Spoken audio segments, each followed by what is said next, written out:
Nigeria's automobile space holds a lot of potentials but still remain plagued by a host of challenges, making the country a leading importer of used vehicles. According to reports, between 80 and 90% of vehicles imported to Nigeria are used, as these cars usually come with petrol or diesel-powered internal combustion engines, which contributes to carbon pollution and global warming. As countries shift from fossil fuels in a bid to reduce air pollution and contribute to global energy diversification, and of course greenhouse gas reductions, crude oil is increasingly seen as a dirty fuel source for vehicles, and this has led to the production of electric and gas-powered vehicles. Prospects of electric vehicles in Nigeria is necessitated by developments in the global automotive industry, where the proportion of EVs to total vehicle sales is growing significantly. This importance of EVs arose because of the need for efficient, clean, and environmentally friendly vehicles, given the need to shift away from reliance on wasting energy sources to power vehicles. Furthermore, the rollout of electric cars is likely to be hampered by lack of charging infrastructure, power generation, and concerns of developing worlds, and limited driving ranges for ranges of battery technology compared to petrol engines. Well, I introduced them earlier. They are live in the studio. I have Mr. Ifeanyi Agu. He is the managing director of BKG Exhibitions Limited, as well as Mr. Chiedu Ogwebo. He is the managing director of My Electric Bus. Let me start from you. Thank you very much for your time. Thank you very much for joining us. Thank you. Thank you. Let me start here. Are we ready for this transformation? That is my worry. I read through this. I've been doing a lot of research. But what do you think? Are we ready for this? See, Tolu, the world is changing and very rapidly. Truth is, it's going to take a while, but these changes are happening. And it's not going to be, I'll say, particularly driven by us. We don't have that many options, actually, because production in Africa is still significantly low, as in automotive production. So what that means is that once the global OEMs stop ICEs, once that transition is complete, there'll practically no IC vehicle to buy. That's a serious one. Mr. Agu, you are always involved in vehicles and all of these things. And now we are looking at gas, we are looking at electric and all of that. At this time, when I look at my country, I say, are you sure we still don't have like some 50 to 60 years before we get to that point? Not really. Like you put it, straight to you, we are not controlling the automobile manufacturing in the world.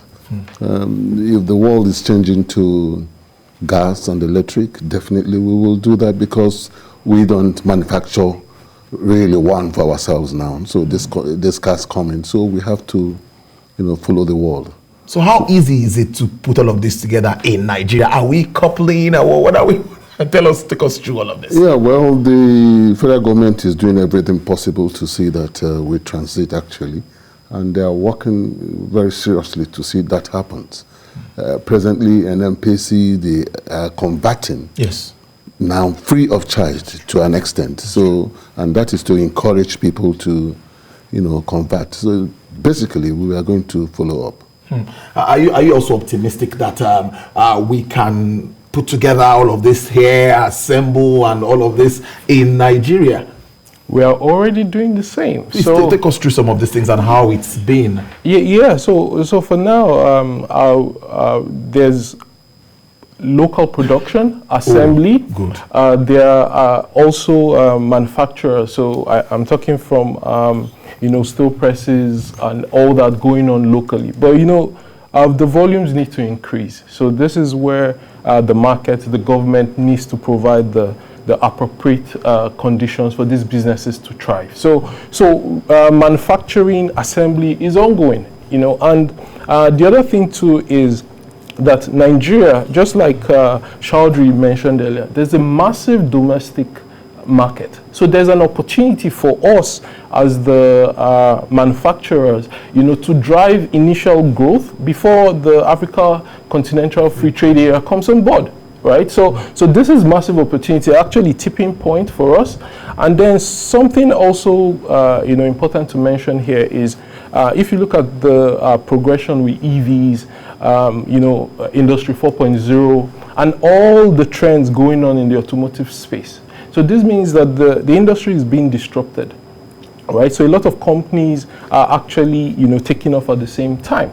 So this is an opportunity for even local manufacturers to then leapfrog. When I mean leapfrog is, so with EVs coming in, with ride sharing, with automation, and all that. So it means that companies like us, or the local assemblers, can also innovate, and make products that are adapted to the region and then Africa in general.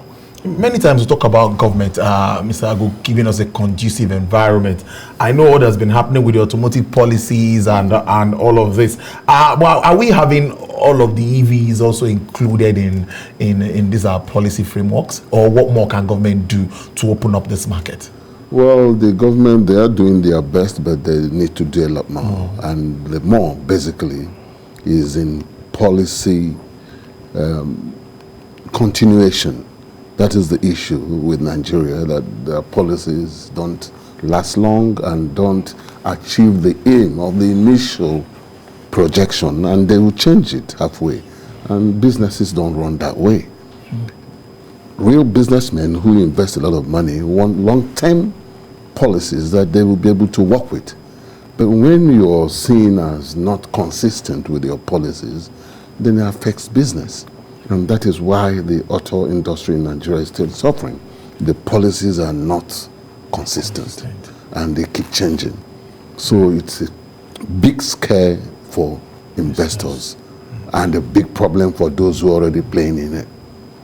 What about cost issues? Can we talk about cost issues? How affordable are these cars? Talking about the electric and even the gas cars, are they cheaper than the fossil fuel powered vehicles? So global, the analyst predicts that in 2025, that that's the cost of EV and IC will be at par. And then EV comes with significant benefits in terms of OPEX, that's operating cost, and also the fact that it's cleaner. The world is driving towards zero emissions, right? So EV coming apart in just 2 to 3 years means that even right now, investment is being poured into EVs. So it's just a matter of time. We all have supercomputers in our pocket, right? So it's just a matter of time for EV to be, lower now than ICs. So the time is now. But there are challenges. I still stand on. When we talk about electric, we talk about charging points. We talk about what other thing that I know it has to do with power. A lot has to do with power, and we know that in Nigeria, some people don't even have up to 12 hours power supply. So how do we put all of this side by side?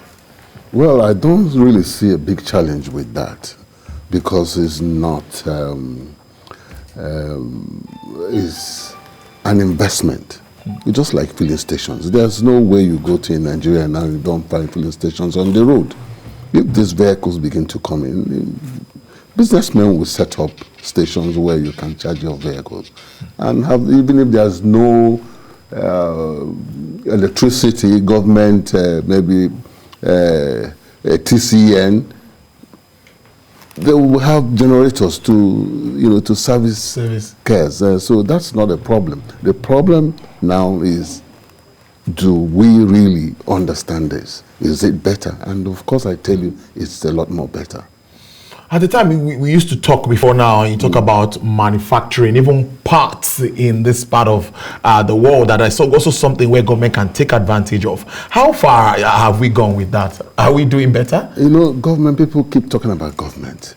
Government is not an investor, per se. Government is policy, giving the right environment to investors. That is the problem. It's not the money.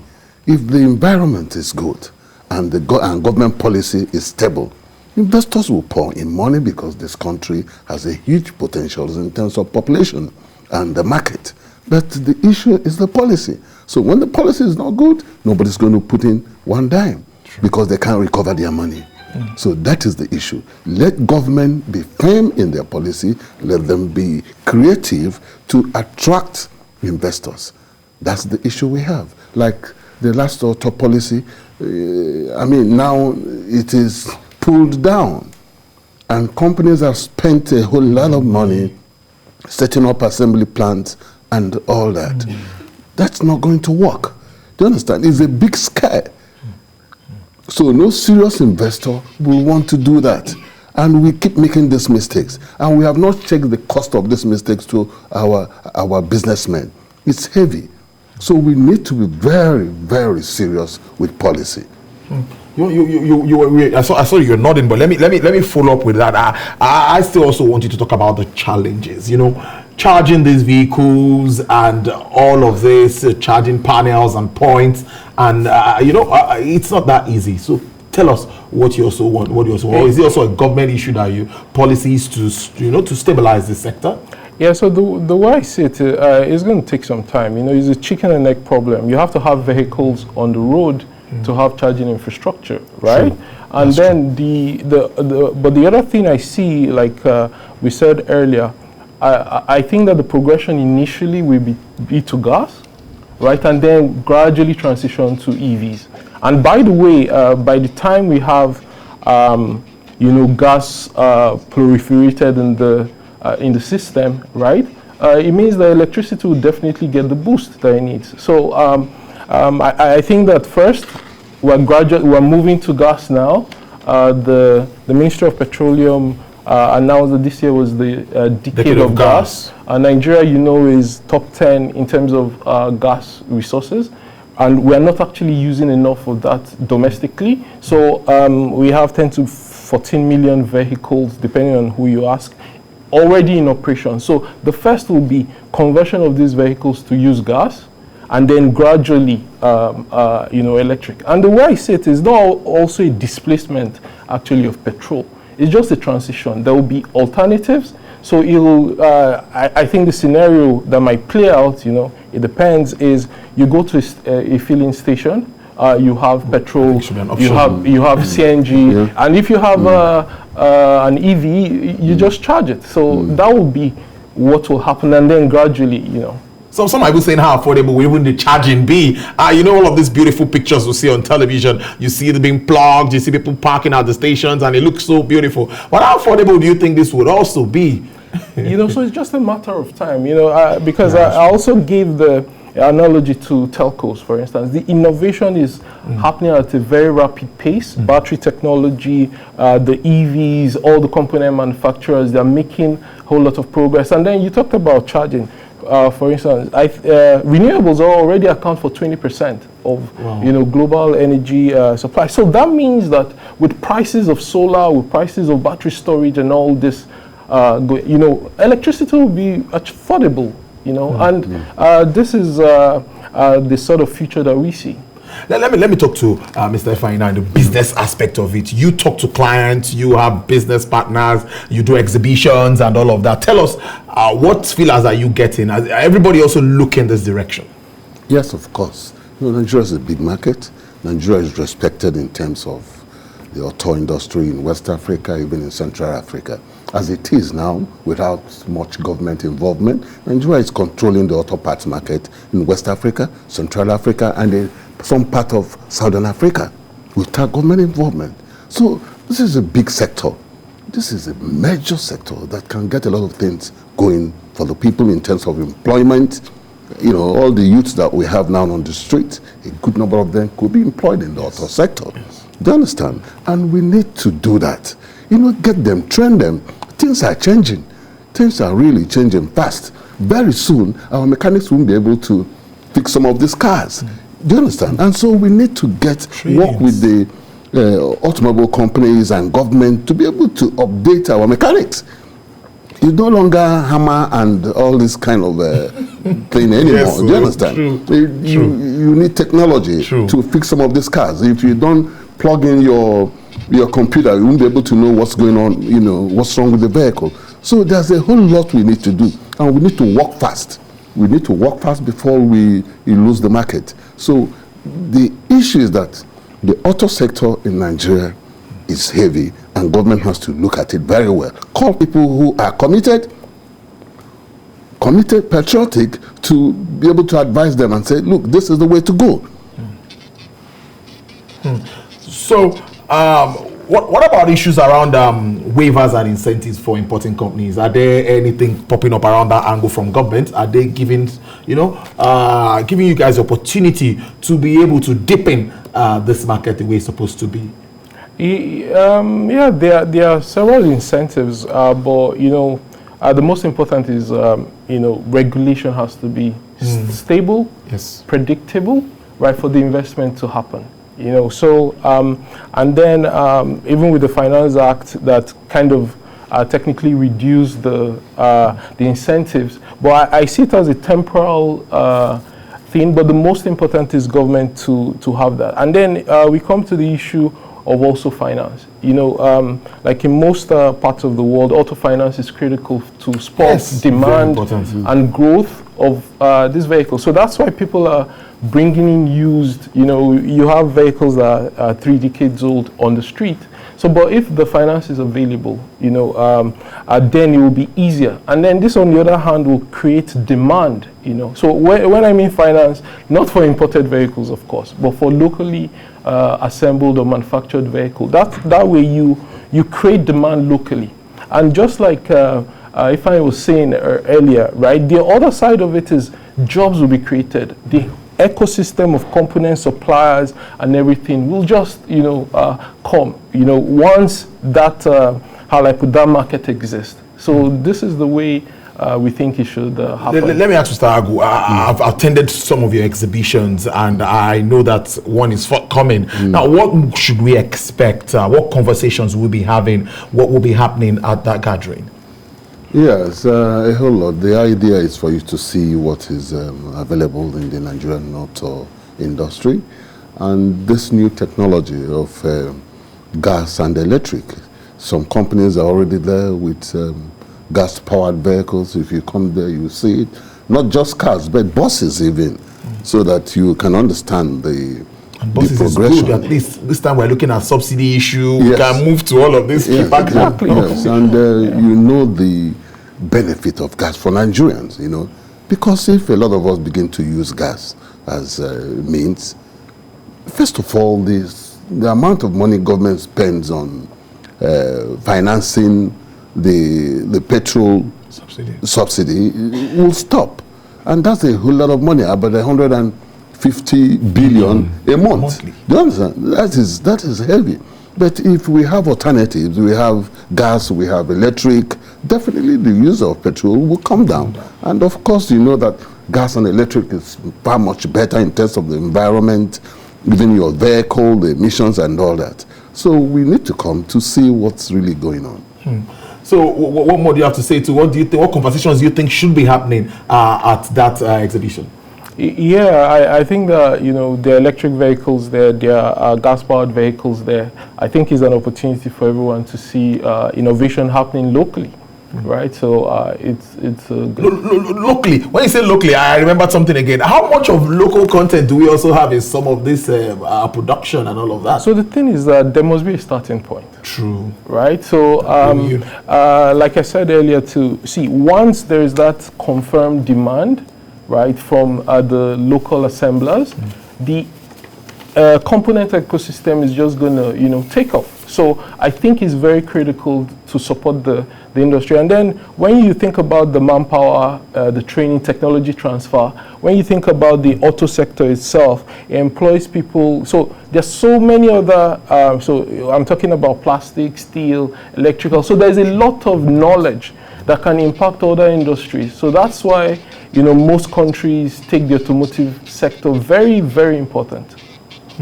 So when we talk of technology transfer, how intensive, how well would this be integrated into our system? It's also important, technology transfer. Yeah, that's again where government will come in as a policy maker to look and tell the companies, this is what we want.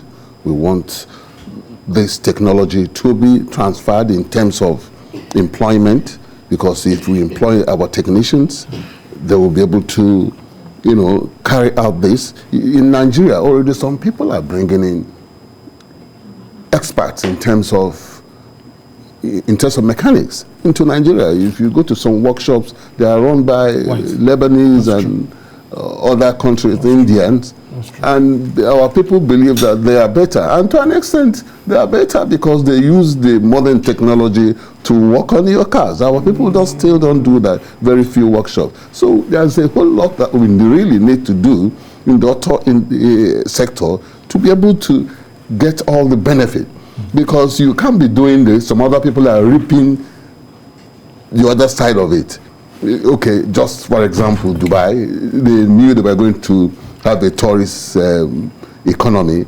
They didn't leave other airlines like KLM or whatever to take the market. They set up their own airline in order to pick the market. So that's the idea. We need to set up our own mechanics in order to be able to fix the cars.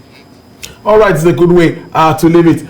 Very interesting conversation there, and I sure need to come see some of these vehicles. And Nigerians will also be there to see them and to see how good. Of course, clean energy is what we should be looking at the moment. I've been talking to Managing Director BKG Exhibition Limited, Mr. Ifeanyi Agu, there, and of course Managing Director Omar Electric Buses, Omar in its entirety, Omar Chedu Ogwegbu. Did I get that name right? Thank you so very much. Yeah, for your time on the show. I really appreciate this. Well, let's take